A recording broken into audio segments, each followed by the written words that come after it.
حضرت عبداللہ ابن عباس رضی اللہ تعالیٰ عنہ سے مروی ایک روایت ہے، میں ایک دن حضور کے پیچھے بیٹھا ہوا تھا، سواری میں حضور کا ردیف تھا، تو حضور نے فرمایا، اے بیٹے، اے لڑکے، میں تجھے کچھ کلمات سکھاتا ہوں، تو اللہ کے حقوق کا خیال رکھ تو وہ تیری حفاظت فرمائے گا۔ تو اللہ تعالیٰ جل شانہ کے احکام کی حفاظت کر، تو اسے اپنے سامنے پائے گا۔ اذا سألت فاسأل اللہ، جب سوال کرے تو اللہ سے ہی سوال کرے، اللہ سے مانگنے کا مزاج پیدا کر لیں کہ فرمایا تمہارے جوتے کا تسمہ بھی ٹوٹ جائے تو وہ بھی اللہ سے مانگو۔ ضرور بازار میں جاؤ دکاندار سے، لیکن حقیقی طلب اللہ سے ہونی چاہیے۔ بات بات پہ اللہ سے سوال کرو، بڑی سے بڑی چیز بھی اس سے مانگو، چھوٹی سے چھوٹی چیز بھی اسی سے طلب کرو۔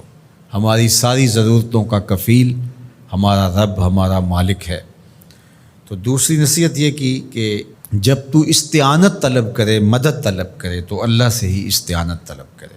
وعلم، اور جان کہ اگر ساری امت، سارے لوگ، پوری قوم جمع ہو کے تمہیں فائدہ پہنچانے کی کوشش میں لگ جائیں تو تمہیں وہی فائدہ پہنچا سکتے ہیں جو تیرے لیے تیرے رب نے لکھا ہے۔ اور فرمایا وَإِنِ اجْتَمَعُوا عَلَىٰ أَن يَضُرُّوكَ بِشَيْءٍ، اور اگر تمہیں نقصان پہنچانے کے درپے ہو جائیں، لَمْ يَضُرُّوكَ إِلَّا بِشَيْءٍ قَدْ كَتَبَهُ اللَّهُ عَلَيْكَ، تو تجھے صرف وہی نقصان پہنچا سکتے ہیں جو اللہ نے تیرے لیے لکھا ہے۔ سارا زمانہ بھی مخالف ہو جائے، تیرا کچھ نہیں بگاڑ سکتا۔ ہاں، تیرے مقدر میں اگر کوئی چیز، کوئی بگاڑ لکھا ہے تو وہ ہوگا، اس کا ذریعہ وہ بن جائیں گے۔ تو اس لیے پھر اسی سے مانگو، اسی سے طلب کرو۔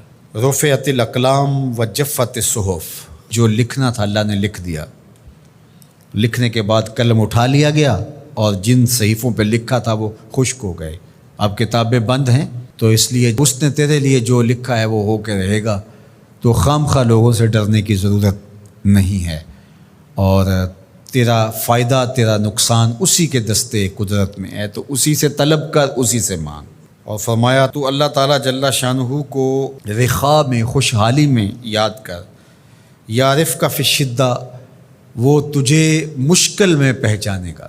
یعنی جو شخص خوشحالی کے دور میں اس کے پاس دولت ہے، صحت ہے، تو اللہ تعالیٰ کو فراموش نہیں کرتا، اللہ اس کی بدحالی کے زمانے میں اس کو فراموش نہیں کرتا۔ وعلم، اور جان، ان النصر مع الصبر، کہ جو مدد ہے وہ صبر کے ساتھ آتی ہے۔ وان الفرج مع الکرب، اور کشادگی جو ہے وہ مشکل کے ساتھ آتی ہے۔ وَأَنَّ مَعَ الْعُسْرِ يُسْرًا، اور سہولت جو ہے وہ مشقت برداشت کرنے کے بعد آتی ہے، تنگی کے بعد فراخی آتی ہے۔ پہلو مشکل پھر تمنا، پہلو کنڈا پھر پل، شاید مگروں پہلو مکھیاں ڈس دیاں ڈنگ والیاں۔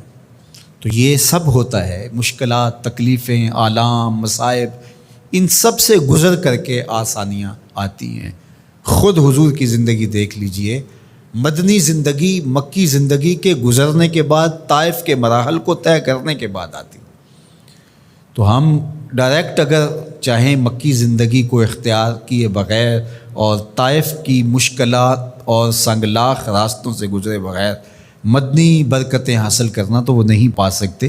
تو یہ اللہ تعالیٰ نے ایک نظام رکھا ہوا ہے۔